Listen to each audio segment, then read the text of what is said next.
Is the glass half full or half empty? Now, this might sound like a very simple, mundane question, but the implications of it is really great. And I'm sure many of you would be aware or are already aware of this question. The issue between optimism and pessimism, and if you choose to be the person who says the glass is half full, you tend to be more optimistic. And if you're the kind of person who say that the glass is half empty, you tend to be a pessimist. But I'd like to approach this issue from a different angle and claim that we are so used to thinking things into binaries that we tend to think that if we eliminate the lesser the less morale answer, or the less appealing answer, we will achieve we will achieve something greater. We would have this great goal of moral superiority that was triggered by the foundation of optimism itself. And I think this is actually a bit of a fallacy that many people have. We people tend to think things in a very static way, where, well, this is just a generalization, but Christianity divides good and bad, good and evil into binaries, right? There has to be God as the good and evil as Satan. And as you can, if you've read the book of Revelations, when Satan has been defeated in Armageddon, because there was a battle that was occurring during that time between God and Satan. And when Satan's defeated, only can the good prevail, and a new, sinless, heavenly kingdom on earth would be created. But I'd like to propose, I don't disagree on that, of course, because people have different ideas of things, and I'm not here to refute that. But from a Buddhist angle, good and bad, optimism, pessimism, actually belongs to the same continuum. So, wherever there's good, there's always going to be evil.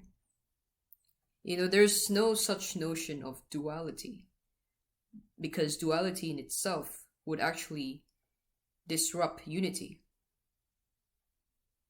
It would disrupt the ongoings of morality, nature, whether that's actually happening phenomenologically or physically. Well, morality isn't physical, but there are people, materialists, who'd say that morality can be measured.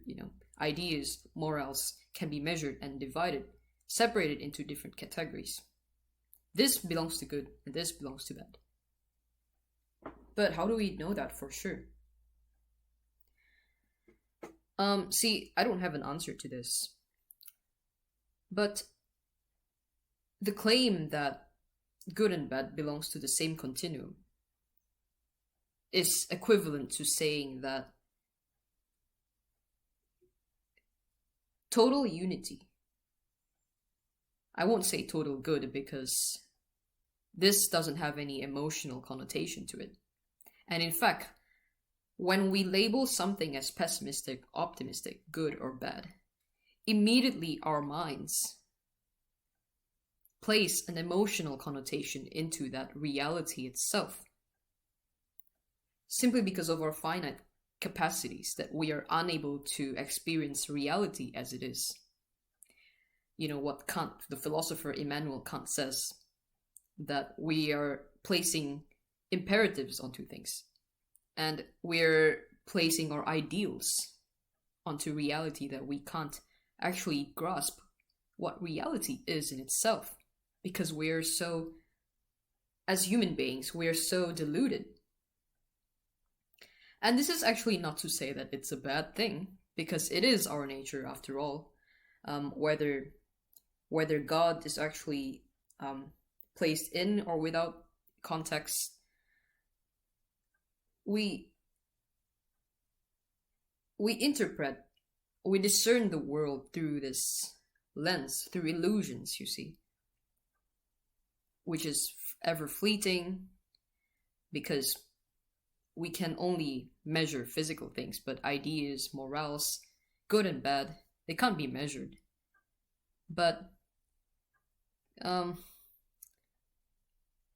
measuring them precisely by saying that that something or an action is good or bad, is a way to actually sustain our survival. Our survival, I won't say instincts, but intuition, our rationale, to maintain the balance. And actually, coming back to my point about the continuum of good and bad, Buddhism proposes that in order to achieve a total unity, this idea of duality has to be separate. It has to be eliminated. So when good and bad comes together, it comes to terms with one another and it dissolves. That is when the true universality occurs. And I know that it's easier said than actually being practiced in real life, because first of all, we don't exactly know. We don't exactly know how. We base our, generally people base their morals from a utilitarian kind of outlook, where if an action allows something positive, a positive outcome to rise from a certain action, then that particular action has to be promoted. And I find this method of thinking actually rather simple. It's simple because, first of all, people bear the presence of moral relativity or cultural relativity inhibits the common understanding that people would like to have, the common understanding that that's developed in the liberal Western democratic country, that when people of different cultures intermingle, assimilate, they would be able to form common understanding that exceeds culture, race, gender, where they would be able to act upon that single set of law, universal law, and make it their objective. And, well, I'm not saying that, I'm not a total nihilist, so I'm not saying that this is impossible. But I'm also at the same time saying that this method of thinking is risky.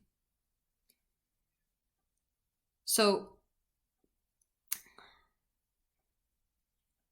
the attainment of total continuum is something that is rather idealistic in itself. Because if you were a Christian, you would say that only God has the ability to transcend all reality and understand reality in itself without putting any connotations. But human beings, as finite creatures with finite capabilities to understand ourselves, not just physical things, but let alone ourselves. It's complex. So I hope this video has allowed you to think critically and explore the notion of duality and unity, continuum, good and evil in a different way, you know, and how that can actually allow you to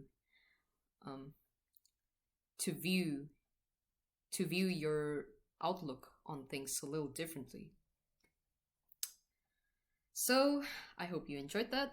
Let me know what you think. I'm gonna actually grab a sip of water, which is half full or half empty.